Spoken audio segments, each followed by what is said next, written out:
He threw her out in the pouring rain, pregnant, heartbroken, and begging him to listen. Months later, she walks back into his world, not as the woman he left, but as the wife of the most desired millionaire in Paris. Now he's on his knees, desperate for the truth he never saw coming. But when she finally speaks, what she reveals will destroy him. Hi, my beautiful family. Thank you for sticking around with me through our trying times. I really appreciate your love and support.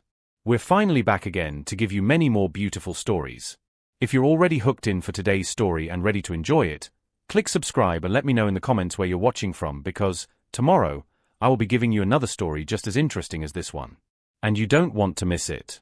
Now let us begin. The November rain hammered against the windows of the 6th-floor apartment on Rue de Rivoli, each drop a metronome counting down to Margot Beaumont's destruction. She stood in the center of the living room, their living room, though it had never truly felt like hers, watching Laurent Devereaux stuff her belongings into garbage bags with the clinical efficiency of a man disposing of spoiled food. Laurent, please. Her voice cracked, but she steadied it. 26 years of life had taught her that begging never changed a man's mind, but desperation made fools of even the wisest women. Just listen to me for 1 minute. He didn't look up.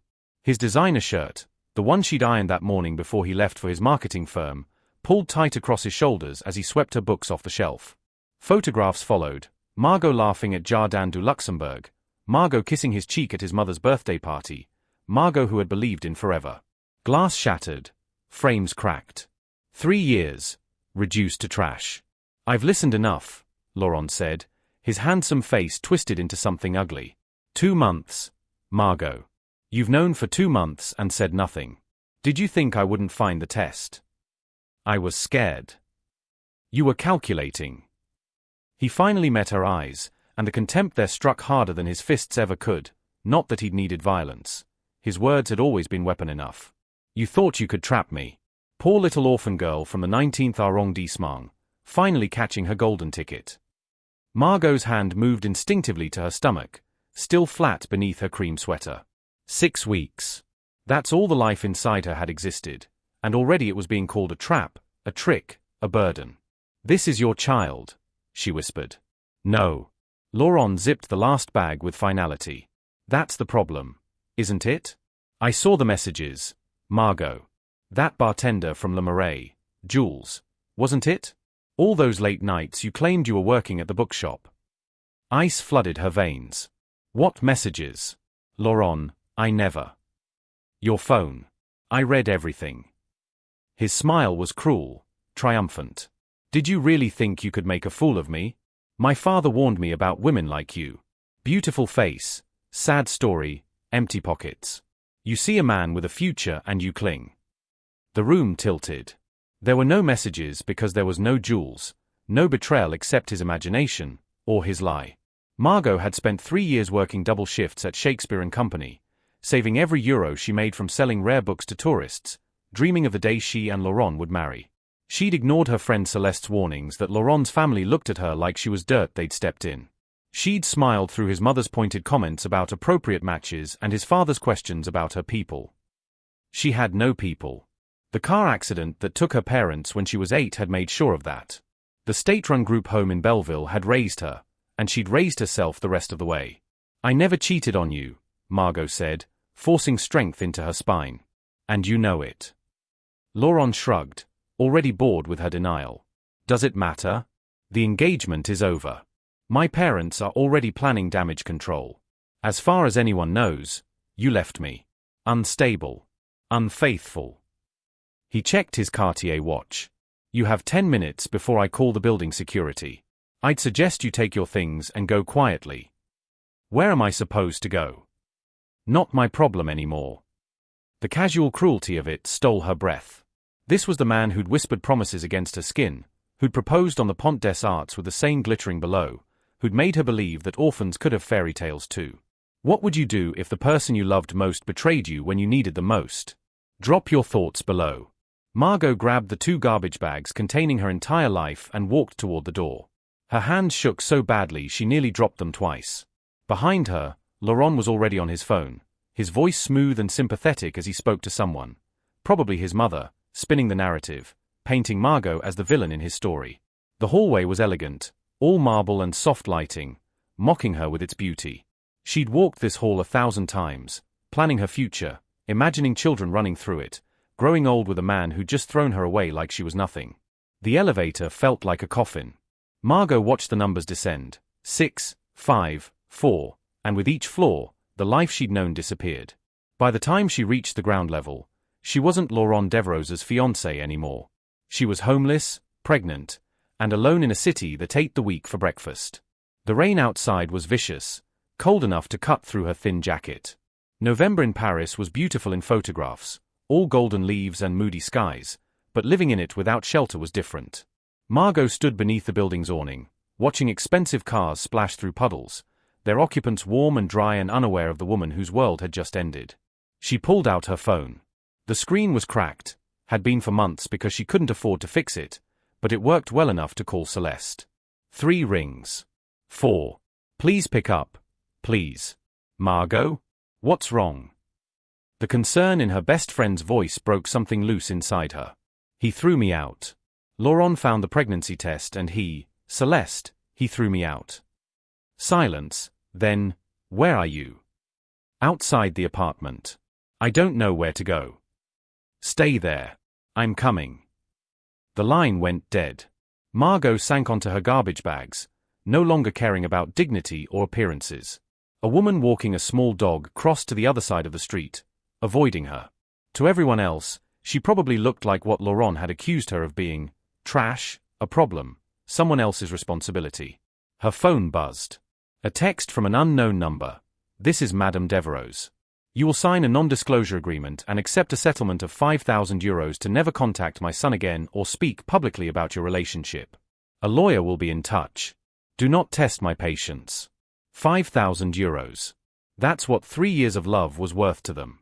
That's what her child's father valued her silence at. Margot deleted the message and blocked the number. 20 minutes later, Celeste's beat-up Renault pulled up to the curb, hazard lights flashing. Her friend burst out, barely remembering to close the driver's door before pulling Margot into a fierce hug. That bastard, Celeste hissed into her hair. That absolute bastard. I'm pregnant, Celeste. The words felt foreign, too big for her mouth. I'm pregnant and I have nowhere to go and I don't know what to. Stop. You're coming home with me. We'll figure this out. Celeste's apartment in the 11th arrondissement was small, cluttered with her photography equipment and plants that somehow thrived despite the lack of sunlight. But it was warm, and when Margot collapsed onto the worn couch, she felt the first moment of safety since Laurent had looked at her with hatred instead of love. Tell me everything, Celeste said, pressing a cup of chamomile tea into her hands. So Margot did. She told her about finding the pregnancy test, about Laurent's accusations of infidelity, about the messages that didn't exist and the cruelty in his eyes. She told her about Madame Deverose's text, about being erased from the life she'd built, about carrying a child whose father had already rejected it. When she finished, Celeste was quiet for a long moment. Then, you know this isn't the end, right? This is just the part where you think it's the end. It feels pretty final. Margot, listen to me. Celeste took her hands, forcing eye contact. You are the strongest person I know. You survived losing your parents. You survived the group home. You put yourself through university while working full-time. You learned 3 languages just from selling books to tourists. You're not going to let some weak, cowardly man define your worth. I'm pregnant and homeless, Celeste. You're pregnant and staying with your best friend who has a couch and a working toilet. We'll figure out the rest. She squeezed Margot's fingers. And someday, maybe not tomorrow, maybe not even next year, but someday, Laurent Deverose is going to realize he threw away the best thing that ever happened to him. And by then, you'll be so far beyond him, he won't even be able to see you in the rearview mirror. Margot wanted to believe her. She wanted to believe that this pain had a purpose, that rock bottom was just a foundation to build on, that her story didn't end in a 6th-floor apartment on Rue de Rivoli. But that night, as she lay on Celeste's couch with her hand on her stomach and tears sliding silently into the pillow, all she could feel was the weight of starting over with less than nothing. Outside, Paris glittered with a million lights, indifferent to the woman inside who was trying to remember how to breathe. 3 months had passed since the night Laurent threw her out, and Margot had learned that survival was not a single moment of courage but 1,000 small acts of defiance against despair. The morning sickness was brutal. Not the delicate, move-aversion nausea that sent heroines gracefully to the bathroom. This was violent, exhausting, and came at the worst possible times. Like now, as she stood behind the counter at Shakespeare & Company, trying not to vomit while an American tourist debated between two copies of Les Miserables. "This one has better binding," the woman said, holding up the cheaper edition. "But this one has the introduction by that famous professor." Margot's stomach lurched. She gripped the counter, breathing through her nose. "Not now. Please, not now." "The one with the introduction," she managed, her voice strained. "It provides excellent historical context." The tourist beamed and headed toward the register, where George, the kindly owner who'd given Margot extra shifts without asking why she suddenly needed them, handled the transaction. He'd noticed, of course. George noticed everything. But he'd simply started keeping ginger tea behind the counter and never mentioned the times Margot had to rush to the bathroom. By lunch, the nausea had subsided enough for Margot to eat the tartine Celeste had packed for her. She sat in the bookshop's reading nook, surrounded by the smell of old paper and possibilities, and allowed herself to think about the impossible situation she was in. The baby would come in June. 5 months away. 5 months to figure out how to afford a crib, diapers, and childcare. 5 months to become someone capable of raising a human being alone. The math was simple and terrifying. Her bookshop salary barely covered her share of Celeste's rent. The savings she'd built with Laurent were in an account she no longer had access to. Madame Deverose's lawyers had sent the NDA 3 times. Margot had burned each one. She wouldn't take their money. Not even €5,000. Not even 50,000. Some things couldn't be bought, and her silence about their son's cowardice was one of them. Mademoiselle Beaumont. Margot looked up to find a woman standing before her, elegant in a way that money couldn't buy, the kind of elegance that came from bone-deep confidence. She was perhaps 60, with silver hair cut in a sharp bob and eyes that missed nothing. "Yes. My name is Vivienne Archambault.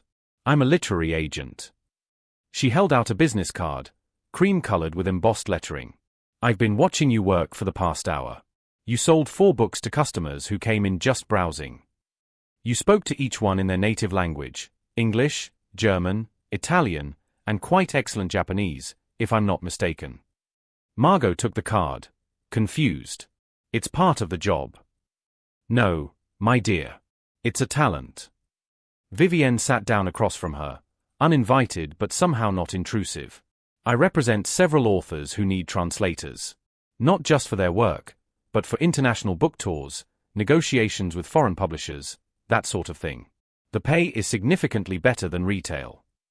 Hope fluttered in Margot's chest, dangerous and bright. "How much better?" Vivienne named a figure that made Margot's breath catch. It was 3 times what she made at the bookshop. Maybe 4. "Why me?" Margot asked, because she'd learned that nothing came without strings. "You don't know anything about me. I know you're brilliant with languages. I know you're working through what appears to be first trimester morning sickness with admirable discretion. I know you need this opportunity, and I need someone reliable." Vivienne leaned forward. "I also know that look in your eyes, the one that says you've been knocked down and you're deciding whether to stay down or get back up. I'm betting on you getting back up." Margot's hand moved to her stomach, a habit now. "I'm due in June. Then we have 5 months to build your client base and reputation before you take maternity leave. Which you will take, and which will be paid, because I don't believe in burning out my best people." Vivienne stood, smoothing her coat. "Think about it. Call me by Friday." She left as gracefully as she'd arrived, leaving Margot holding a business card and something she hadn't felt in months: possibility. That evening, Margot met Celeste at their favorite café in Le Marais, a tiny place called Chez Julien that served the best croque monsieur in Paris and didn't judge when they nursed a single coffee for 2 hours. "She just approached you? Out of nowhere?" Celeste asked, incredulous. "Completely out of nowhere." Margot stirred sugar into her decaf, another pregnancy sacrifice, and tried not to think about how much she missed real coffee. "It feels too good to be true. Or maybe it feels like the universe is finally noticing you exist." Celeste reached across the table, squeezing her hand. "You've been scraping by for 3 months, working yourself to exhaustion, and refusing to give up. Maybe this is what happens when you refuse to stay down. Or maybe it's a scam. So Google her. Look up her agency. Do your research. Celeste grinned. But I'm telling you, this is your moment. I can feel it. Margot wanted to believe her. The logical part of her brain whispered warnings about trusting strangers, about opportunities that seemed too perfect. But the part of her that was growing a human being, the part that woke up every morning and chose to keep going, that part whispered something else. What if this is your second chance? She Googled Vivienne Archambault on her cracked phone screen right there in the cafe. The website was legitimate. Impressive even. Major authors, international deals, a reputation for discovering and nurturing talent. Reviews from translators who praised Vivienne's fairness and high standards. I'm going to call her, Margot said, before she could talk herself out of it. Right now. Right now. Vivienne answered on the second ring. Mademoiselle Beaumont. I hoped you wouldn't wait until Friday. I'd like to accept your offer, Margot said, her voice steady despite her racing heart. When do I start? Monday. Come to my office at 9. Bring samples of any translation work you've done, and we'll discuss your first assignment. A pause, then, you're making the right choice, Margot. Trust me. When she hung up, Celeste was already crying happy tears. I told you the universe was paying attention. They celebrated with dessert, creme brulee for Celeste, tarte tatin for Margot, and for the first time since Laurent had thrown her out, Margot allowed herself to imagine a future that wasn't just survival. A future where she could provide for her child, where she had a career instead of just a job, where she was more than the girl someone had thrown away. That night, as she lay on Celeste's couch, though lay was generous, at 4 months pregnant, comfort was a distant memory. Margot felt the first flutter of movement in her stomach. Barely there, like a butterfly trapped beneath her skin. Her daughter. Because somehow, she knew it was a daughter. We're going to be okay, she whispered into the darkness. I don't know how yet, but we're going to be okay. Outside, Paris hummed with its endless rhythm of life and possibility. Monday morning arrived with crystalline winter sunlight that turned the Seine into liquid gold. Margot dressed in her best outfit, a navy dress that Celeste had helped her find at a vintage shop, professional enough for a literary agency but forgiving enough for her changing body. Vivienne's office was in the 8th arrondissement, tucked into a beautiful Haussmann building near Parc Monceau. The neighborhood screamed old money, the kind of wealth that didn't need to announce itself. Margot climbed the stairs to the 3rd floor, her heartbeat matching her footsteps. The agency was everything she'd hoped: floor-to-ceiling bookshelves, Persian rugs worn soft with age, winter light streaming through tall windows. Vivienne greeted her warmly and introduced her to 2 other translators, both women, both encouraging. Your first project, Vivienne said, handing her a manuscript, is translating this debut novel from French to English. The author is brilliant but unknown. Your job is to make English-language publishers fall in love with her voice. Margot took the manuscript like it was made of spun glass. When do you need it? 6 weeks. Can you manage that? It was aggressive, especially with the pregnancy fatigue. But Margot thought of her daughter, of the future she was building one impossible task at a time. Yes, she said. I can manage that. The weeks that followed blurred into a rhythm of work and transformation. Margot translated late into the night, falling in love with the novel's protagonist, a woman rebuilding her life after loss. The parallels weren't lost on her.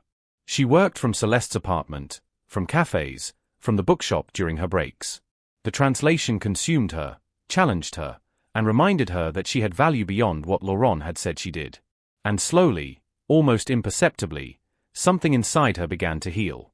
It was during one of these late-night translation sessions, 5 months pregnant now and undeniably showing, that Celeste burst through the door with wild eyes and flushed cheeks. You need to get dressed, she announced. Now. Margot looked up from her laptop, bleary-eyed. What? Why? Because my photography client just called in a panic. She needs someone to translate at a private art gallery opening tonight. Her regular translator is sick. It pays €500 for 3 hours of work, Margot. €500. Celeste, I can't just. Yes, you can. You're brilliant, you speak perfect English, and we need that money. She was already pulling dresses from the closet. Besides, when was the last time you left this apartment for something other than work or doctor's appointments? Margot looked down at her swollen belly, then at her reflection in the darkened window. She looked tired, swollen, and thoroughly unglamorous. "I'm 5 months pregnant." "And absolutely glowing," Celeste lied kindly. "Come on. This is good money, and you might actually enjoy yourself. When was the last time you took a chance that scared you? Tell us in the comments." Before we continue, don't forget to smash that like button if you're enjoying what you're seeing. Your support means the world to me and helps this channel grow. If you haven't already, make sure to subscribe and hit that notification bell so you never miss any of our uploads. We're building an amazing community here, and I don't want you to miss out on what's coming. And please, share this video with your friends, family, or anyone who would love this type of content. The more people we can bring into this community, the better it gets for everyone. Your engagement in the comments has been incredible, and I love reading every single one of your thoughts and theories. Keep them coming. Now, let's go in depth into the story. Against her better judgment, Margot agreed. An hour later, she stood in front of a mirror wearing a black maternity dress that Celeste had somehow made look elegant, her dark hair swept into a low chignon, minimal makeup that disguised the exhaustion. She didn't look like the woman Laurent had thrown away. She looked like someone who was surviving, maybe even thriving. The gallery was in the 7th arrondissement, a converted mansion near Les Invalides. Margot arrived 20 minutes early, her stomach fluttering with nerves that had nothing to do with the baby. Inside, the space was breathtaking. Soaring ceilings, contemporary art illuminated by perfect lighting, beautiful people holding champagne flutes and discussing the merits of abstract expressionism. Margot felt simultaneously out of place and exactly where she needed to be. "You must be Margot," a woman said, approaching with a grateful smile. "I'm Claire Dubois, the gallery owner. Thank you so much for helping on such short notice." "Of course. What do you need me to translate?" "Several American collectors are here tonight, interested in our featured artist. I need you to facilitate conversations, translate catalog descriptions, that sort of thing." Claire hesitated. "There's also a potential major buyer arriving shortly, Theo Moreau. He's important. If you could pay special attention to him, I'd be grateful." The name meant nothing to Margot, but she nodded professionally. For the next hour, she moved through the gallery like a linguistic ghost, translating conversations about color theory and emotional resonance, making Americans and French artists understand each other. It was exhilarating, using her mind in real time, being valued for her intelligence. She was explaining the symbolism in a particularly abstract piece to a couple from Boston when the room's energy shifted. People turned, conversations paused, and Margot followed their gazes to the entrance. The man who entered was tall, dark-haired, and moved with a kind of quiet confidence that came from never having to prove anything. He wore a perfectly tailored suit, but it was his face that stopped her, sharp cheekbones, intelligent eyes, and an expression of careful neutrality that suggested he was used to being watched. "That's Theo Moreau," someone whispered nearby. "CEO of Moreau Industries. Worth billions. Every woman in Paris wants him, and he wants none of them." Margot watched as Claire hurried over to greet him, gesturing animatedly toward various pieces. Theo listened politely, but his eyes swept the gallery with the detached interest of someone fulfilling an obligation. Until his gaze landed on Margot. Their eyes met across the crowded room, and something electric passed between them. Recognition without knowing, connection without context. Margot felt it in her bones, that inexplicable pull toward a stranger that made no logical sense. Then his eyes dropped to her pregnant belly, and his expression shifted into something she couldn't read. Surprise? Interest? She couldn't tell. Claire was leading him in her direction. "Monsieur Moreau, this is Margot Beaumont, our translator for the evening. Margot, would you mind explaining this piece to Monsieur Moreau in English? He prefers to conduct business in English when possible." Margot's throat went dry, but she found her voice. "Of course." Theo Moreau stood before her, and up close, he was even more striking. But it was his eyes that held her, dark, intense, and looking at her like she was the most interesting piece of art in the entire gallery. "Mademoiselle Beaumont," he said, his voice low and accented. "Tell me about this painting. And please, be honest. I'm tired of people telling me what they think I want to hear." Margot looked at the canvas, a riot of reds and blacks, violent and beautiful. "It's about rage," she said, surprising herself with her honesty. "The artist is processing anger, maybe betrayal. See how the red bleeds into the black. That's the moment where pain transforms into power. It's not pretty, but it's real. Theo's eyes never left her face. You sound like you understand that transformation personally. It wasn't a question, and Margot shouldn't have answered. But something about this man, this moment, made her brave. I do, she said quietly. The silence between them stretched, loaded with unspoken questions. Then Theo smiled, a real smile that transformed his careful face into something warm. I'll take it, he told Claire, though his eyes remained on Margot. And any others she recommends. The evening continued, but Margot was hyper-aware of Theo's presence. He followed her recommendations, buying 3 more pieces, asking questions that suggested genuine interest rather than obligation. When she translated, he watched her mouth form words in 2 languages. When she laughed at something an American collector said, she felt his attention like a physical touch. It was near the end of the evening when he approached her alone, 2 glasses of sparkling water in his hands. I noticed you're not drinking champagne, he said, offering her one. Pregnancy or preference? Pregnancy, she admitted, accepting the water gratefully. 5 months. Congratulations. He paused. Are you married? It was an intrusive question from a stranger, but Margot found herself answering honestly. No. I'm doing this alone. Something shifted in Theo's expression. Respect, maybe, or understanding.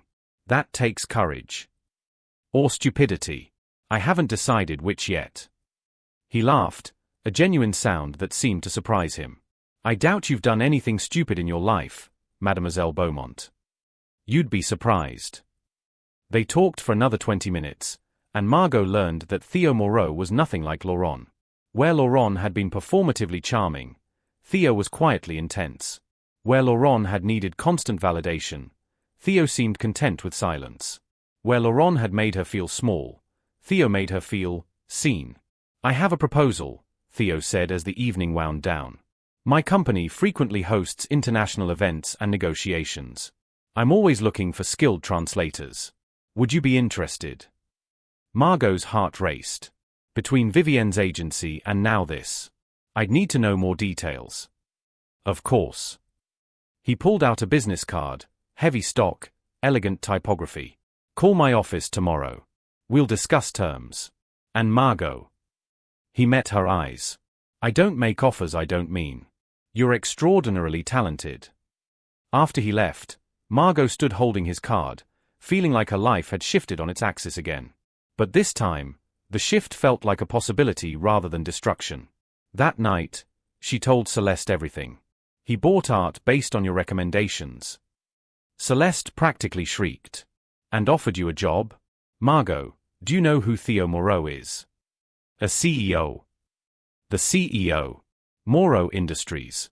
Tech, real estate, philanthropy. He's been on the cover of every magazine in France. And he's notoriously private, hasn't been seriously linked to anyone since his wife died 3 years ago. Margot's hand stilled on her belly. He's a widower. Yes. Car accident, I think. He became even more reclusive after. Celeste grabbed her shoulders. But he looked at you, Margot. He saw you. Do you understand what that means? Margot thought about the way Theo had watched her translate, the intelligence in his eyes, the respect in his voice when he learned she was raising her child alone. It means I call his office tomorrow, she said firmly. And I take control of my life. For the first time since Laurent had thrown her out, Margot didn't feel like a victim of her circumstances. She felt like the author of her own story. And the next chapter? That was going to be extraordinary. The offices of Moreau Industries occupied the top 3 floors of a glass tower in La Défense, Paris's modern business district. Margot stood in the lobby the next morning, craning her neck to see the top of the building, feeling simultaneously out of place and determined not to show it. The elevator ride to the 42nd floor was smooth, silent, and intimidating. When the doors opened, she stepped into a world of understated luxury, polished marble, contemporary art, including, she noticed, a piece similar to the ones Theo had purchased last night, and floor-to-ceiling windows that offered a breathtaking view of Paris stretching toward the horizon. Mademoiselle Beaumont. A young woman with a professional smile approached. I'm Honoris, Monsieur Moreau's executive assistant. He's expecting you. Margot followed her through a maze of glass-walled conference rooms and open workspaces that hummed with quiet productivity. Everything was sleek, efficient, and vaguely intimidating, until they reached Theo's office. The space was surprisingly warm. Yes, there was the expected massive desk and ergonomic chair, but there were also overstuffed bookshelves, photographs of what looked like family, and a worn leather couch that suggested actual use rather than decoration. Through the windows behind his desk, the Eiffel Tower pierced the winter sky. Theo stood when she entered, gesturing to the sitting area rather than the formal desk. Margot. Thank you for coming. He looked different in the morning light, still handsome, still commanding, but more human somehow. There were faint shadows under his eyes, and his tie was loosened slightly, as if he'd already been working for hours. Thank you for the opportunity, she said, settling into an armchair that was far more comfortable than it had any right to be. Coffee? Tea? He paused. Or is that off limits too? Herbal tea would be lovely. He requested honoris, then sat across from Margot, his attention focused entirely on her. It was unnerving and thrilling in equal measure, being the center of someone's undivided attention, especially someone like him. I'll be direct, Theo said. I need someone I can trust for sensitive translations. Contract negotiations with Japanese and German partners, confidential documents, and international conferences. The work would be irregular but well compensated. I'm offering €8,000 per month as a retainer, plus additional fees for special projects. Margot's tea arrived, and she was grateful for something to do with her hands because the number he just quoted was more than she'd made in 6 months at the bookshop. That's extremely generous. It's the market rate for someone with your skills and discretion. He leaned forward slightly. I watched you last night, Margot. You didn't just translate words. You translated intent, emotion, context. That's rare. And in my business, that's invaluable. Why me, though? You could hire an established firm. I don't trust firms. I trust people. His dark eyes held hers. And my instinct tells me I can trust you. There was something beneath his words, something Margot couldn't quite name. Not attraction, though she felt that too, humming between them like an electric current, but recognition. As if he saw something in her that resonated with something in him. I'd need flexibility, she said, her hand moving unconsciously to her belly. After the baby comes. Of course. We'll work around your schedule. Bring the baby to the office if needed. I don't believe in punishing people for having lives outside of work. It was too good to be true. Everything about this was too good to be true. And yet, looking at Theo Moreau's steady gaze, Margot found herself believing. Then yes, she said. I accept. His smile was small but genuine. Good. Honoris will handle the contracts. Your first project is next week, a negotiation with a Tokyo-based tech firm. It's 3 days, here in Paris. Think you can manage? Absolutely. As she stood to leave, Theo rose as well. Margot? One more thing. He hesitated, and for the first time, she saw uncertainty in his expression. Would you have dinner with me? Tonight. Not business, just dinner. Her heart stuttered. Like a date. If you're comfortable with that. If not, we can call it a collegial meal between new business associates. But his eyes told her which answer he hoped for. Margot thought about Laurent, about the baby growing inside her, about all the reasons this was complicated. Then she thought about the way Theo looked at her, like she was valuable, interesting, worth his time, and made a choice. A date would be nice, she said softly. 8 o'clock? I'll pick you up. She gave him Celeste's address, trying not to feel self-conscious about the neighborhood. If Theo noticed the difference between the 11th arrondissement and his world of glass towers and art galleries, he didn't show it. Celeste's reaction was predictably dramatic. A date? With Theo Moreau? The Theo Moreau. She was pacing the apartment, gesturing wildly. Margot, do you understand that you're living in an actual fairy tale right now? It's just dinner, Margot protested, though her racing heart suggested otherwise. It's never just dinner with a man like that. He could have any woman in Paris, models, actresses, CEOs, and he asked you. Celeste stopped pacing, her expression softening. Because you're extraordinary, and he was smart enough to notice. Margot looked down at her body, at the undeniable swell of pregnancy beneath her shirt. "I'm 5 months pregnant with another man's baby, Celeste. This is insane. Or maybe it's exactly what you deserve." Celeste knelt in front of her, taking her hands. "You've spent 3 months believing Laurent's narrative, that you're worthless, that you're damaged goods, that no one could want you like this. What if he was wrong? What if you're exactly what someone like Theo has been looking for? What if I'm not ready? Then you'll figure it out. But Margot? You're allowed to be happy. You're allowed to move on. You're allowed to see where this goes." That evening, Margot wore a deep green dress that Celeste had insisted made her eyes impossible to ignore. Her belly was prominent now, impossible to hide, but she'd stopped trying. This was her body, her reality, her life. When the doorbell rang at exactly 8 o'clock, her hands were shaking. Theo stood in the doorway wearing dark jeans and a cashmere sweater, casual for him, but the clothes still screamed money and taste. He held a small bouquet of winter roses, white and pink and utterly unexpected. "For you," he said simply. Margot accepted them, touched by the gesture's simplicity. Laurent had bought her elaborate bouquets, always roses, always red, always designed to impress others. These were different. These were for her. "They're beautiful. Thank you."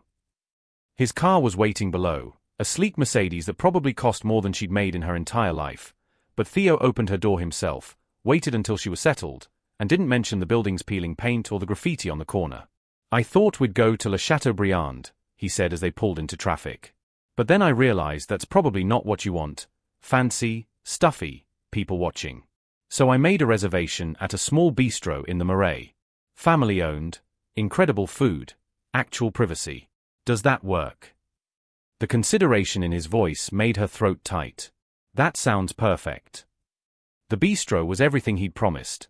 Warm lighting, worn wooden tables, the kind of place where locals came for decades. They were seated in a corner booth that felt intimate without being claustrophobic, and the owner greeted Theo like an old friend. "I've been coming here since university," Theo explained after they'd ordered. "Before the company, before the money, when I was just a kid trying to figure out what I wanted to do with my life." "What did you want to do?"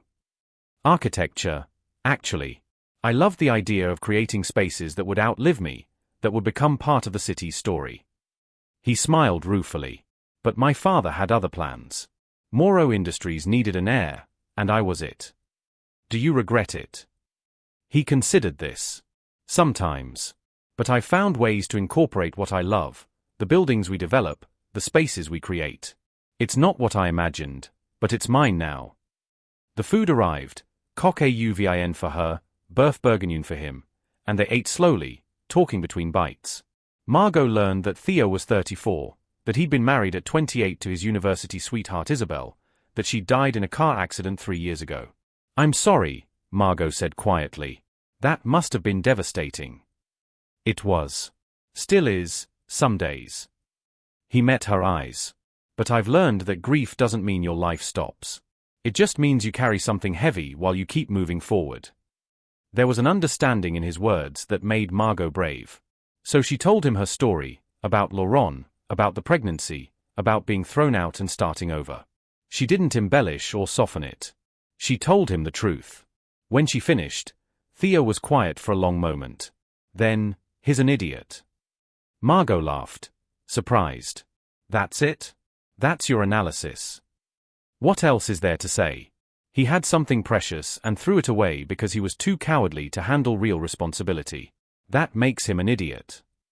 Theo reached across the table, his hand hovering near hers, close enough to be intentional, far enough to give her choice. "And his loss is, well, it might be my gain, if you'll let it be." Margot placed her hand in his, feeling the warmth of his palm, the calluses that suggested he did more than sit behind a desk. "I come with complications, Theo. A baby due in 4 months. An ex who might cause problems. Emotional baggage that could fill a warehouse. I'm a widower with a demanding company and a tendency to work too much," he countered. "I'd say we're evenly matched in the complications department." They talked until the bistro owner politely informed them they were closing. Outside, Paris was quiet under clear winter sky, and Theo walked Margot slowly back to his car, matching his pace to hers. "Can I see you again?" he asked as they drove toward Celeste's apartment. "Not for work. For this." "Yes," Margot said, not letting herself overthink it. "I'd like that." When he walked her to the door, he didn't try to kiss her. Instead, he squeezed her hand gently and said, "Thank you for tonight. For trusting me with your story." Margot watched him drive away, feeling something she hadn't felt in months, hope that felt like it might actually be grounded in reality. The next 3 months were a blur of transformation. Margot's work with Vivienne's agency flourished. The novel she translated was picked up by a major New York publisher, and the author credited Margot's luminous translation in interviews. More projects followed: contemporary fiction, literary non-fiction, even poetry. Her work with Theo was equally rewarding. The Tokyo negotiation went brilliantly, with both parties praising her linguistic precision and cultural sensitivity. More assignments came: a German partnership deal, French to English translations of sensitive contracts, interpreting at a board meeting with Italian investors. And through it all, her relationship with Theo deepened. They were careful, moving slowly, mindful of her pregnancy and his grief and the complicated reality of their situations. But the connection between them was undeniable. He took her to hidden corners of Paris she'd never seen: private gardens, rooftop terraces, small museums closed to the public. They talked for hours about everything and nothing. He attended her doctor's appointments when she asked, his presence steady and supportive without being overbearing. "You don't have to do this," she told him after one appointment, where they'd heard the baby's heartbeat thundering through the ultrasound speakers. "I know," he said simply. "I want to." By her 8th month, Margot had saved enough money to find her own apartment, a small but bright one-bedroom in the 10th arrondissement with space for a nursery. Theo helped her move, insisting on hiring movers despite her protests, and showed up with a crib he'd assembled himself. "You assembled a crib?" she asked, touched beyond words. "YouTube tutorial," he admitted. Only had to redo it twice. Her life was nothing like what she'd imagined when she was engaged to Laurent. It was better, built on honesty instead of performance, on mutual respect instead of obligation, on genuine connection instead of convenient proximity. But she should have known that peace never lasted forever in Paris. It was a Tuesday in late May when her past and present collided with the force of a meteor strike. Margot was 8.5 months pregnant, moving slowly through her day, working from home on a translation project. She just settled onto the couch with herbal tea and her laptop when her phone rang, an unknown number. She almost didn't answer. But something made her pick up. "Margot." The voice froze her blood. "Laurent. How did you get this number?" "That's not important. We need to talk." "We have nothing to talk about." Her hand moved protectively to her belly, where her daughter was currently doing what felt like gymnastics. "Yes, we do. I saw you, Margot. Last week, at that charity gala. With Theo Moreau." Ice flooded her veins. She'd attended the gala as Theo's date, their first truly public appearance together. It had been magical, terrifying, and apparently witnessed by the man who destroyed her. So I did some research. You're working for him. Living well. Very well, from what I hear. Laurent's voice was sharp, acidic. "Quite the upgrade from a bookshop girl, aren't you? I have to admire the opportunism, getting pregnant, landing on your feet with a billionaire. It's almost impressive." Margot's free hand clenched into a fist. "You think I planned this? You threw me out, Laurent. You called me a liar and a cheat and threw me into the street with garbage bags. Everything I have now, I built myself. Did you tell him?" Laurent's voice dropped. Dangerous. "Did you tell your billionaire that the baby you're carrying is mine?" The question hit like a physical blow. "The baby I'm carrying is mine. You made it clear you wanted no part of this." "Maybe I changed my mind." "You don't get to do that." Margot was shaking now, fury and fear warring in her chest. "You don't get to walk away and then decide months later that you want back in. That's not how this works. I think a court might disagree.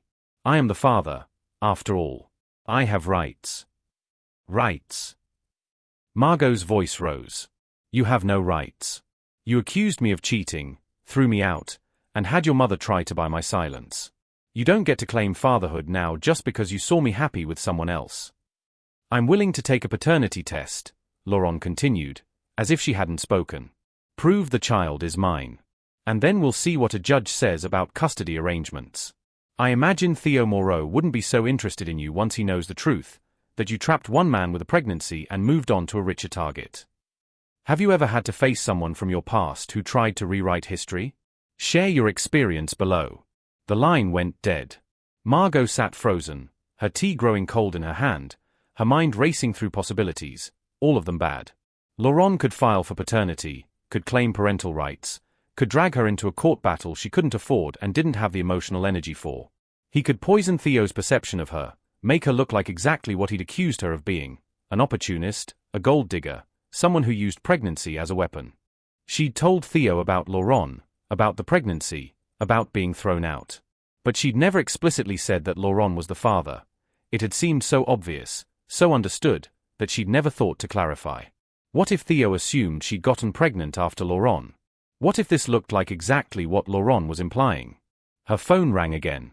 Theo. Her hand hovered over the answer button, paralyzed by fear. But she'd built her new life on honesty, and she wouldn't destroy it with silence now. Hello? Margot? Are you all right? You sound upset. And just like that, her careful composure shattered. The tears came fast and hard, pregnancy hormones and genuine fear creating a perfect storm of emotion. Theo, I need to tell you something, she managed between sobs. About the baby. About her father. I'm coming over, he said immediately. Don't move. I'll be there in 20 minutes. You're at work. I don't care. I'm coming. He made it in 15 minutes, letting himself in with the key she'd given him the week before. Margot was still on the couch, tear-stained and swollen and probably looking like a disaster, but Theo sat beside her without hesitation, pulling her gently into his arms. Tell me, he said quietly. Whatever it is, tell me. So she did. She told him about Laurent's call, about his threats of paternity tests and custody battles, about his implication that she'd used the pregnancy to trap first him, then Theo. She told him about her fear that this would change everything, that he'd look at her differently, that the life she'd built would crumble again. When she finished, Theo was quiet for a long moment. Then he said, Margot, look at me. She met his eyes, bracing for disappointment or doubt. Instead, she found fury. That man threw you out while you were pregnant with his child, Theo said, his voice controlled but shaking with anger. He abandoned you, forced you to start over with nothing, and now he wants to play father because he's jealous? Because he sees you've built something better without him.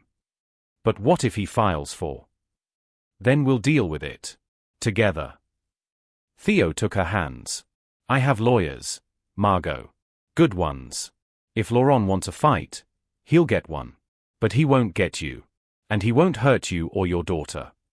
Our legal system might give him rights. Only if he can prove he's been a responsible party. Abandonment is abandonment, no matter how he tries to spin it now. Theo's jaw tightened. And frankly, if he thinks seeing you with me gives him some moral high ground, he's even more deluded than I thought. Margot felt something loosen in her chest. You're not. You don't think I'm using you? Or that I trapped Laurent? Theo looked genuinely stunned. Margot, I've watched you work yourself to exhaustion to build a life for your child. I've seen how carefully you've maintained your independence, how you insist on paying for things even when I offer to help. You're the least manipulative person I've ever met. He touched her face gently. And even if I didn't know that from experience, I'd know it from how scared you're right now. People who trap others don't live in fear of being discovered, they live in certainty of their schemes. The relief was so intense it made her dizzy. I thought you might believe him. That you might think. I think Laurent Devereaux is a coward who's realizing too late what he lost. And I think you're the strongest person I know. Theo hesitated, then, Margot, I need to tell you something too. I didn't want to say it yet because I didn't want to pressure you, but after this, you should know. Her heart stuttered. Know what? I'm falling in love with you. The words were simple, direct, devastating. I have been for months. You and your daughter, you're becoming my family, if you'll let us be. And I don't walk away from family, no matter what threats some bitter ex makes. Margot couldn't speak. Couldn't breathe. Could only stare at this man who'd appeared in her life like an answer to prayers she hadn't known how to pray. You don't have to say it back, Theo continued quickly. I know this is complicated, and you're about to have a baby, and timing is terrible. But I wanted you to know. Whatever happens with Laurent, whatever challenges come, I'm here. If you want me to be. I want you to be, Margot whispered. Then, stronger, I'm falling in love with you too. Maybe I already have. They sat together in the fading afternoon light, his hand on her belly where their daughter, because she'd become their daughter somewhere along the way, kicked vigorously, as if blessing the moment. We'll figure this out, Theo said quietly. Laurent can threaten all he wants. But he gave up his rights when he threw you away. Now he'll have to live with that choice. For the first time since the phone call, Margot felt something other than fear. She felt protected, supported, loved. But in the back of her mind, Laurent's voice echoed, I have rights. The battle, she knew, was just beginning. The letter arrived 3 days later, delivered by courier to Margot's apartment with the cold efficiency of legal documentation. She stared at the envelope, thick, cream-colored, embossed with the logo of Devereux and Fils, one of Paris's oldest law firms, and felt her daughter kick anxiously inside her, as if the baby could sense her mother's distress. Theo was beside her when she opened it. He'd barely left her side since Laurent's call, working from her apartment, sleeping on her couch despite her protests that he had a perfectly good penthouse across the city. His presence had become her anchor. It's a paternity suit, Margot said, her voice hollow as she scanned the legal language. His filing for parental rights, demanding a DNA test after the birth, requesting shared custody. Her hands shook. Theo, he's claiming I'm an unfit mother. That I'm emotionally unstable and engaged in an inappropriate relationship that demonstrates poor judgment. Theo took the letter, his jaw tightening as he read. When he looked up, his eyes were dark with controlled fury. This is intimidation. He knows he has no case. He's trying to scare you into negotiating. It's working, Margot admitted. I'm terrified. Which is exactly what he wants. Theo pulled out his phone. I'm calling my attorney. Marie Beaufort. She's the best family lawyer in Paris. If Laurent wants a war, he'll get one. Within an hour, Marie was sitting in Margot's small living room, her sharp eyes scanning the documents with professional efficiency. She was perhaps 50, elegant in a steel grey suit, and radiated the kind of competence that made you believe problems were solvable. This is weak, Marie said finally. The accusations are vague, the grounds are flimsy, and most importantly, he has no documented involvement in your pregnancy or your life since he ended the engagement. Courts don't look favorably on absent parents suddenly demanding rights. But he is the biological father, Margot said quietly. Doesn't that count for something? Biology is one factor. Behavior is another. Marie leaned forward. Tell me everything, Margot. I need the complete story, the engagement, the breakup, every interaction since. And I need documentation of everything. Texts, emails, witness statements. So Margot told her story again, this time with Theo's hand in hers for courage. She told Marie about the accusations of infidelity, about being thrown out, about Madame Devereux's attempted NDA and settlement offer. She showed her the blocked messages, the deleted contacts, the 3 months of absolute silence from Laurent and his family. Do you have anyone who witnessed his behavior? Marie asked. Friends, neighbors, family. Celeste, my best friend. She was there the night he threw me out. And George, my boss at the bookshop, he knew something was wrong. Margot hesitated. And I saved the NDA his mother sent.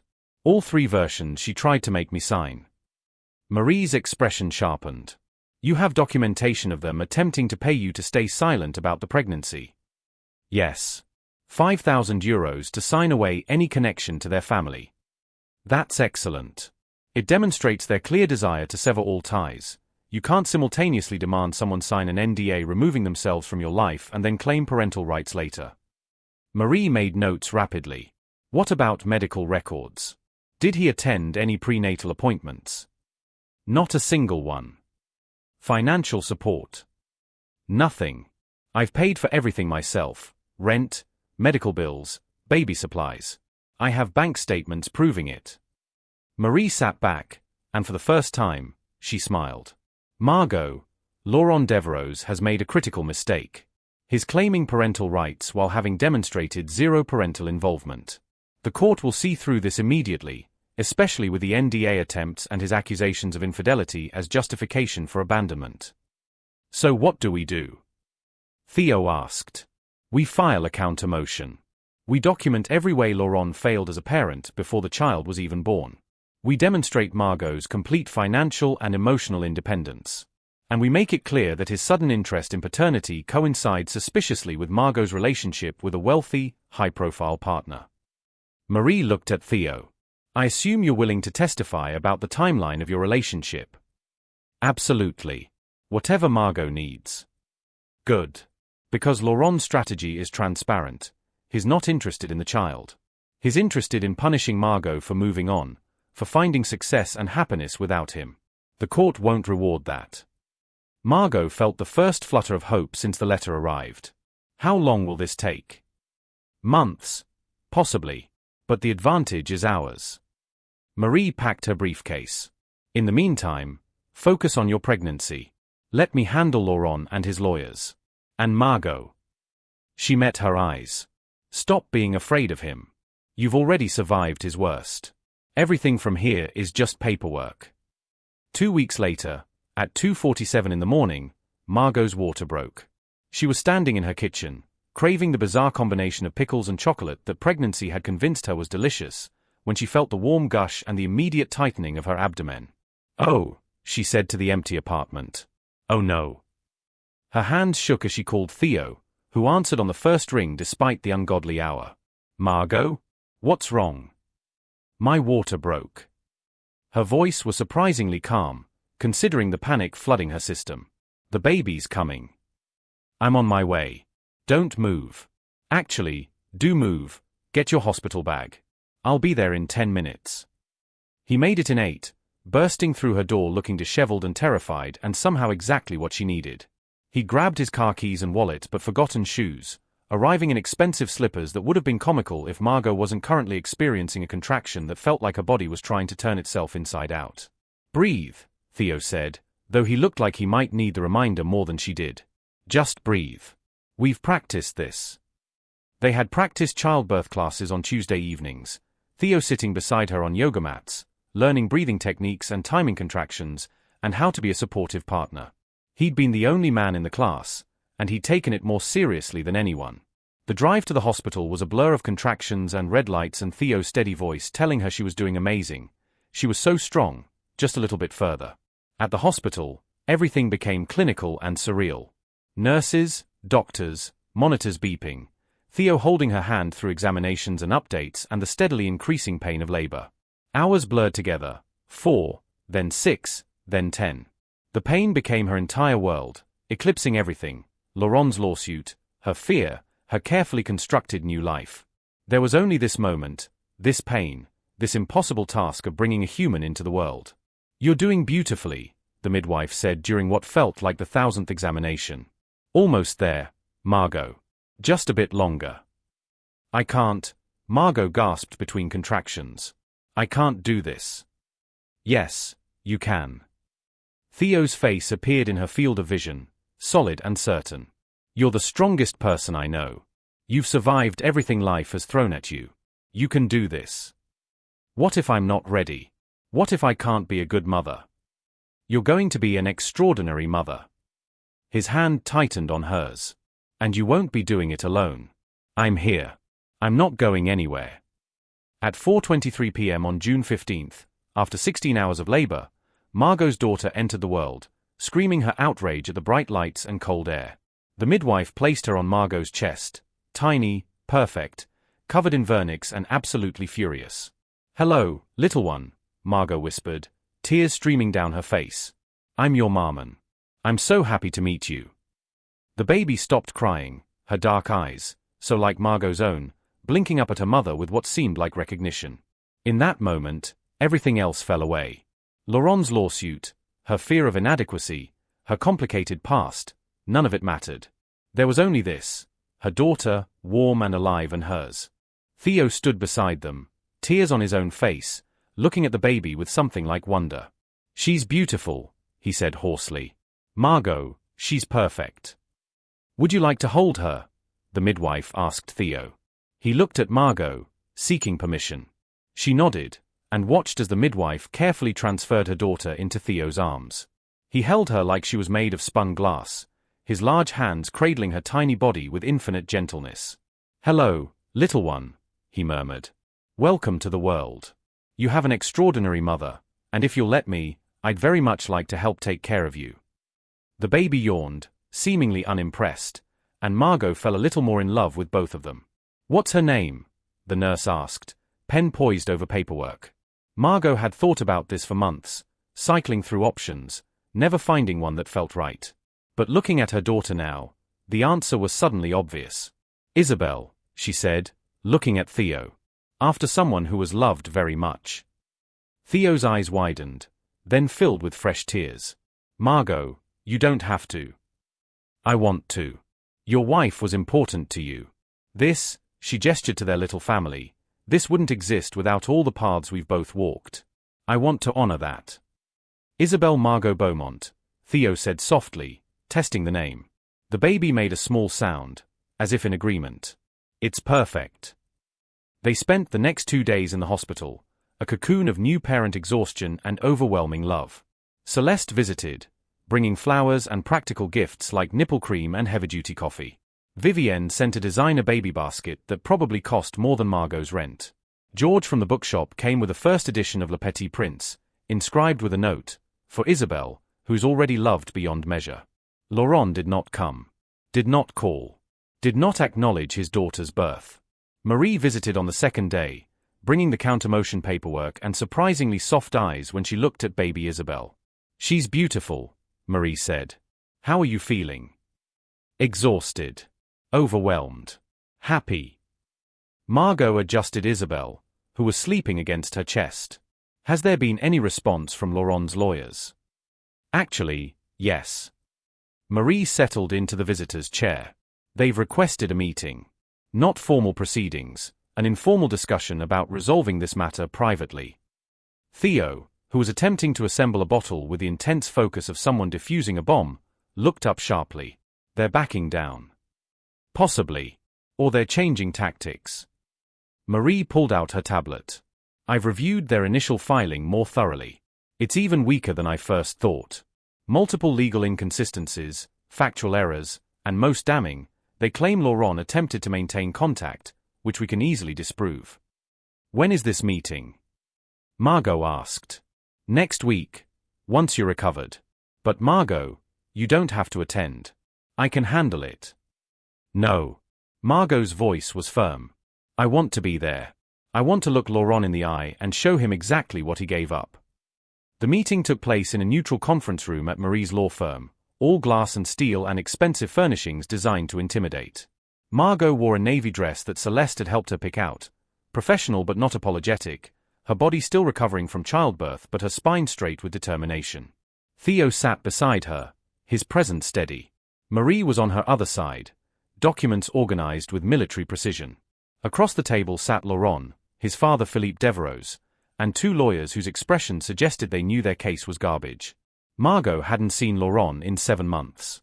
He looked different, thinner, tired, less sure of himself. When their eyes met, something flickered across his face. Regret? Longing? She couldn't tell and found she didn't particularly care.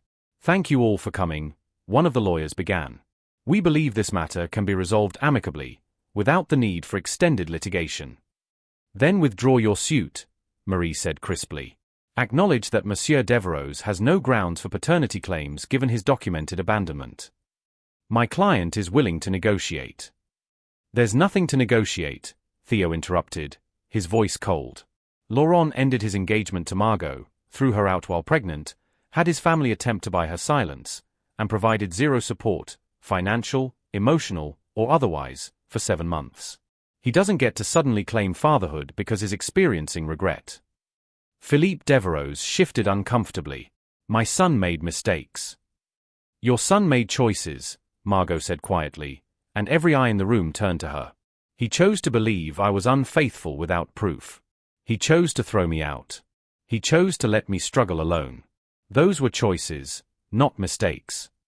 Laurent finally spoke, his voice rough. Margot, I was wrong. About everything. The cheating, the accusations. I was scared and stupid and I destroyed the best thing in my life. Yes, you did. Could we talk? Privately. Margot looked at Theo, who nodded slightly, giving her the choice. She turned back to Laurent. 5 minutes. They moved to a smaller conference room, just the two of them.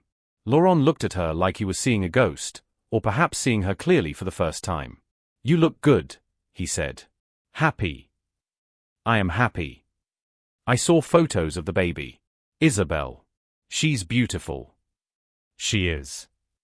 Laurent ran a hand through his hair, a gesture she remembered from their years together, when he was nervous or uncertain.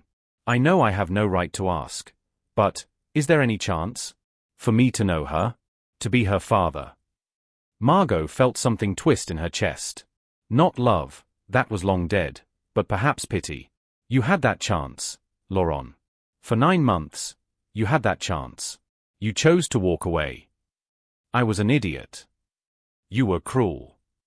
Her voice was firm but not unkind. You didn't just leave me, Laurent. You tried to destroy me. You accused me of cheating, threw me out, tried to buy my silence. You made me believe I was worthless. I was wrong about all of it. There was no jewels, no messages. He looked away. My mother fabricated them. She thought you were trying to trap me, and she wanted to give me an exit. I believed her because it was easier than admitting I was scared of being a father. The confession should have brought satisfaction, but Margot felt only exhaustion. So you threw away 3 years and your daughter because your mother told you to. I threw them away because I was weak. And now I see you, successful, strong, with a man who looks at you like you're the son, and I realize what I lost. Laurent's voice cracked. I'm not asking to be her father, Margot. I know I don't deserve that. I'm just asking, don't let her grow up thinking I never wanted her. That's the one truth I can give her. I wanted her. I was just too much of a coward to fight for her. Margot thought about Isabelle, sleeping peacefully in Celeste's care. She thought about what she'd want her daughter to know about her biological father. Not the cruelty or the abandonment, but perhaps this, that he'd been human, flawed, and ultimately regretful. I won't poison her against you, Margot said finally. When she's old enough to ask, I'll tell her the truth, that you weren't ready to be a father, that you made mistakes, but that you thought about her. But Laurent? You don't get parental rights. You don't get to disrupt her life because you've had an awakening. You made your choice. I understand. He looked at her with something like admiration. For what it's worth, I'm sorry. For all of it. And I'm glad you found someone who sees your worth. Moreau is a lucky man. Yes, Margot said simply. He is. They returned to the main conference room, where Laurent conferred briefly with his lawyers before standing. We're withdrawing the suit, he announced. All claims to paternity, custody, or involvement. He looked at Margot. I wish you every happiness. You deserve it. Then he left, his father and lawyers trailing behind him, and Margot felt the final weight of her past lift from her shoulders. What would you say to someone who wronged you if you had the chance? Let us know in the comments. Marie was already drawing up documentation to formalize the withdrawal. Theo pulled Margot close, pressing a kiss to her temple. How do you feel? He asked softly. Free, she said. I feel free. They picked up Isabelle from Celeste's apartment an hour later. The baby was awake and alert, her dark eyes tracking movement with increasing focus. Margot strapped her into the car seat Theo had installed with engineer-level precision, and they drove not to Margot's apartment, but to Theo's penthouse. I want to show you something, he said as they rode the elevator to the top floor. Margot had been to Theo's home before, a sprawling space with floor-to-ceiling windows and minimalist furniture that somehow managed to feel warm despite its scale. But today, he led her to a room she'd never entered, at the far end of the hall. I've been working on this for a few weeks, he said, opening the door. I wanted to surprise you after Isabelle was born, but, well, timing. The room took Margot's breath away. It was a nursery, but not the basic, functional space she'd created in her own apartment. This was a dream made real, soft grey walls with hand-painted clouds and stars, a beautiful crib with delicate white linens, a rocking chair positioned by windows that overlooked all of Paris. Bookshelves already held carefully curated children's books. A mobile of tiny paper birds turned slowly in the air conditioning. "Theo," she whispered, tears filling her eyes. "This is too much. It's not enough." He stood behind her, his hands gentle on her shoulders. "Margot, I know we've been taking things slowly. I know you need time and space and you don't want to rush. But I need you to know something. This is your home. Both of you. If you want it to be." She turned to face him, Isabel dozing in her arms. "You want us to move in?" "I want more than that." Theo reached into his pocket, pulling out a small velvet box. "I want to marry you. I want to adopt Isabel. I want to build a family with you, not because I'm trying to replace Laurent or because I feel obligated, but because I love you. Both of you. You've become my whole world." He opened the box, revealing a ring, elegant, simple, perfect. Not the ostentatious diamond Laurent had given her, but a sapphire surrounded by small diamonds, the deep blue of the Paris sky at twilight. "Margot Beaumont, will you marry me?" The answer was immediate, instinctive, and came from the deepest part of her heart. "Yes. Yes, Theo, I'll marry you." He slipped the ring onto her finger, then pulled her and Isabel into his arms, creating a circle of three. Outside the windows, Paris glittered in the fading light, the city that had witnessed her fall and her resurrection. Margot thought about the woman she'd been 7 months ago, broken, afraid, believing Laurent's narrative that she was worthless. She thought about every moment since, the struggle, the work, the slow rebuilding of her life and her sense of self. And she thought about this moment, holding her daughter in the arms of a man who loved them both, standing in a nursery that represented not just wealth but genuine care, not just opportunity but home. "Thank you," she whispered against Theo's chest. "For what?" "For seeing me. When I couldn't see myself." "Thank you," he countered, "for letting me. For trusting me. For giving me a family again." Isabel chose that moment to wake up, her tiny face scrunching in what would shortly become a demand for food. They both laughed, the tension of the day dissolving into the mundane reality of new parenthood. "Welcome home," Theo said, kissing Margot's forehead. "Both of you. Welcome home." 6 months later, Paris dressed itself in autumn glory, and Margot stood before a full-length mirror in a private suite at the Ritz, barely recognizing the woman looking back at her. Her wedding dress was simple but exquisite, ivory silk that flowed like water, delicate lace at the shoulders, a design that made her feel like herself but elevated, transformed. Her dark hair was swept into an elegant chignon, small white roses tucked into the twist. The sapphire engagement ring caught the light, but it was her eyes that truly shone, bright with happiness that came from deep within. "You look like a queen," Celeste said from behind her, adjusting the final touches of Margot's veil. "Actually, scratch that. You look like yourself, and that's better than any queen." Margot turned to her best friend, pulling her into a tight embrace. "I couldn't have survived any of this without you. You know that, right?" "Oh, stop. You're going to make me cry, and I spent 45 minutes on this makeup." But Celeste was already tearing up, her hand squeezing Margot's. "I'm so proud of you. Not for marrying a billionaire, though that doesn't hurt, but for becoming this person. For refusing to let Laurent's cruelty define you." A soft coo came from the corner, where Isabel lay in her bassinet, 6 months old and increasingly opinionated about everything. She wore a tiny dress that matched her mother's, white silk and lace that made her look like a miniature bride herself. "Someone's awake," Vivienne said, appearing in the doorway with her characteristic perfect timing. She'd become not just Margot's employer but her mentor, and today she was here as family. "May I?" Margot nodded, watching as Vivienne scooped up Isabel with surprising ease for someone who claimed to not do babies. The baby immediately grabbed for Vivienne's pearl necklace, her dark eyes, so like Margot's own, bright with curiosity. "She's going to be a heartbreaker," Vivienne observed, expertly redirecting Isabel's attention to a soft toy. "Just like her mother." "I never broke any hearts," Margot protested. "No, but you certainly healed one." Vivienne smiled. "Theo was a ghost after Isabel, his wife, died. Working constantly, never letting anyone close. Then you appeared, and suddenly he remembered how to be human again." A knock at the door interrupted them. Marie Beaufort entered, looking elegant in a steel blue dress that matched her sharp personality. She'd become more than Margot's lawyer over the past months. She'd become a friend, someone who'd fought for her when she'd needed it most. "The photographer wants family photos before the ceremony," Marie announced. "And by family, I mean all of you." Apparently, Theo insisted. They moved to a salon decorated with white flowers and soft candlelight. George from the bookshop was there, looking uncomfortable in a suit but pleased. Anais, Theo's assistant who'd become a genuine friend, was arranging flowers with unnecessary precision because she was clearly emotional. Even the caterer from the bistro where Margot and Theo had their first date had been invited, because Theo believed in honoring the people who'd been part of their story. "You found your family," Celeste whispered as they posed for photos. "This collection of people who'd supported Margot through her darkest times. Not the one you were born into, but the one you built." Margot looked around the room, at these people who'd shown up for her, who'd believed in her, who'd helped her transform from a woman thrown away to a woman choosing her own path, and felt her throat tighten with gratitude. "I did," she agreed. "I really did." The ceremony was held in the Ritz's private garden, transformed into a winter wonderland despite the autumn season.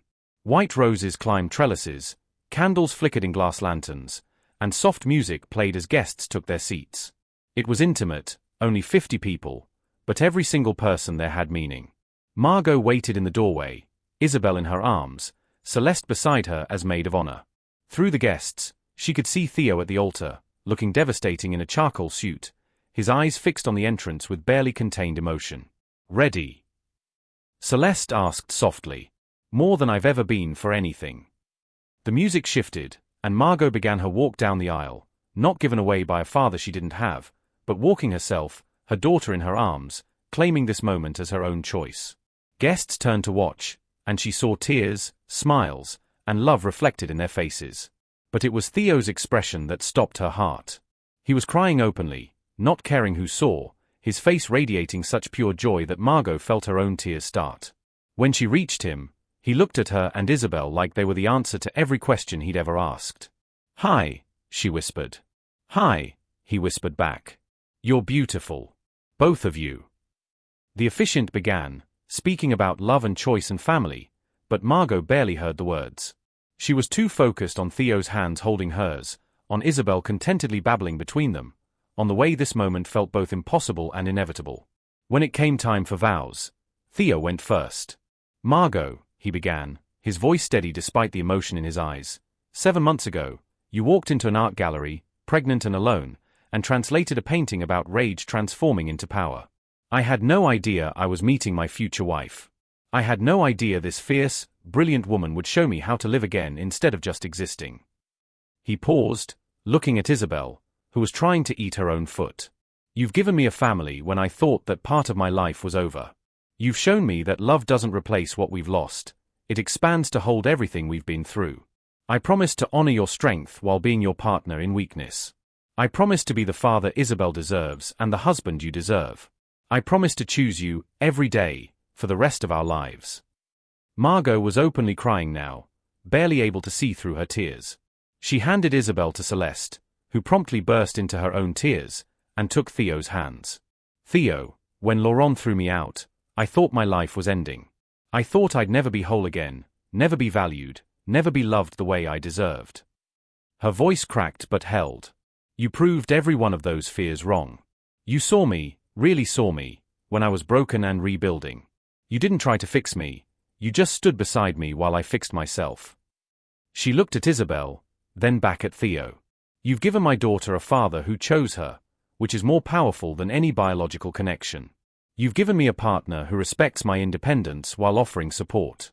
You've given us both a home, not just a physical space, but a feeling of belonging. I promise to choose you back, every day. I promise to build this life with you, through joy and grief and everything in between. I promise to love you with everything I am." The officiant pronounced them married, and Theo kissed her with a tenderness that made every difficult moment worth it. The guests applauded, Isabel let out an approving squeal, and Margot felt something click into place, a sense of rightness she'd never experienced before. This was her life now. Not the one she'd planned with Laurent, not the one she'd dreamed about as an orphaned girl in Belleville, but something better. Something real. The reception was everything Margot had never known she wanted. Instead of the formal, stuffy affair Laurent's family would have demanded, it was warm, intimate, filled with laughter and dancing and genuine joy. The food was from their favorite bistro. The music was a mix of French classics and contemporary songs that made people actually want to dance, and there was a corner dedicated to Isabelle, a small play area where the few children present could be entertained while their parents celebrated. Margot danced with Theo, swaying to a slow song while he held her close, their foreheads touching. "Happy," he murmured, deliriously. "Good. Because I have a surprise for you." "Another one?" "The nursery, the wedding, adopting Isabelle. Theo, you've given me everything." "Not everything. Not yet." He spun her gently, and Margot saw someone entering the reception, a woman in her 60s with kind eyes and a warm smile. "Is that Madame Fontaine?" Theo confirmed. "The director of the children's home where you grew up. I found her, invited her. I hoped you'd want her here." Margot's eyes flooded with tears as Madame Fontaine approached. She'd been the one constant in Margot's childhood, the woman who'd made sure she did her homework and had clean clothes and knew she was valued even without a family. "Margot, my dear girl," Madame Fontaine said, pulling her into a tight embrace. "Look at you. I always knew you'd do extraordinary things." "You came," Margot managed through tears. "Wild horses couldn't have kept me away. When your husband called. He's full of surprises. He's a good man. And you," Madame Fontaine cupped Margot's face, "you've become an extraordinary woman. Your parents would be so proud." It was exactly what Margot needed to hear, and she held on to Madame Fontaine like the mother figure she'd been, feeling another piece of her past healed and integrated into her present. The evening continued with toasts and dancing and cake, a simple but elegant creation that Theo had insisted they cut together, feeding each other with laughter and very little grace. Isabelle fell asleep in Celeste's arms around 9, completely exhausted from being the center of attention. It was near midnight when Margot stepped outside for air, needing a moment to process the day's overwhelming perfection. The garden was quiet now, most guests having moved inside, and Paris twinkled beyond the Ritz's walls. She didn't hear the footsteps until someone spoke. "Congratulations." Margot turned to find Laurent standing at the garden's edge, just outside the gate. He looked different again, older, worn down by something internal. He wasn't trying to enter. He was just there. "Laurent." She kept her voice neutral, feeling no fear or anger, just a distant curiosity about why he'd come. "I wasn't invited, obviously. I saw the announcement in the paper. Moreau Industries CEO weds brilliant translator. There was a photo of you and Isabelle." He swallowed hard. "She looks happy. You look happy." "I am happy. I know. I can see it." Laurent looked at her with something that might have been regret or might have been self-pity. Margot couldn't tell and didn't particularly care. "I came to say I'm sorry. Really, genuinely sorry. Not for what I want back, but for what I took from you, your trust, your confidence, months of your life you spent recovering from my cruelty." Margot considered him, this man who'd once been her entire world. He looked smaller now, diminished, as if his choices had hollowed him out from the inside. "Thank you for the apology," she said finally. "I accept it. Not because you deserve forgiveness, but because holding on to anger would only hurt me. You've become someone incredible." "No," Margot corrected gently. "I was always incredible. I just stopped believing people who told me otherwise." Laurent nodded, acknowledging the truth of it. "For what it's worth, Theo Moreau is a lucky man. Luckier than I deserved to be." "Yes, he is. And the difference is, he knows it." "I'll go." Laurent turned to leave, then paused. "Will you, if Isabelle ever asks about me, will you tell her I asked about her? That I thought about her?" Margot thought about the conversation they'd had months ago, about the truth she'd promised to tell. "I'll tell her you weren't ready to be her father, but that you hoped she'd have a good life. That's all the space you get in her story, Laurent. The rest belongs to us." "That's fair." He looked at her one last time. "Goodbye, Margot. I hope I never hurt anyone the way I hurt you."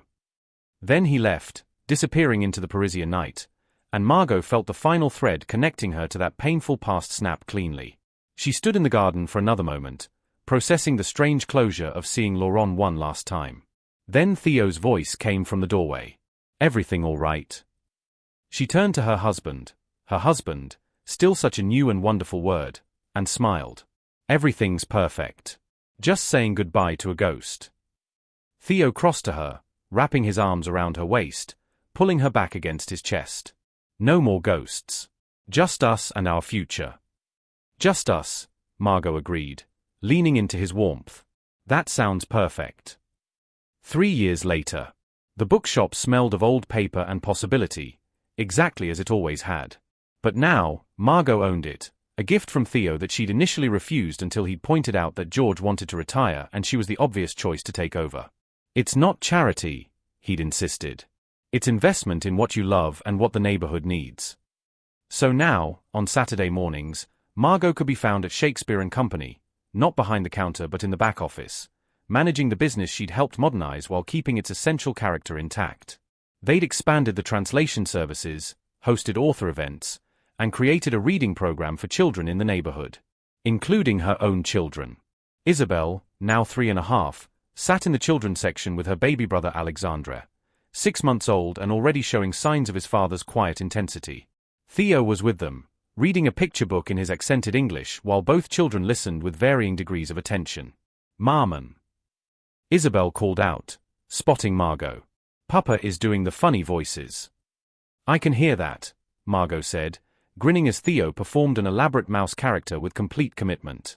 She settled beside them, Alexandra reaching for her immediately, and watched her family with a contentment that still sometimes took her breath away.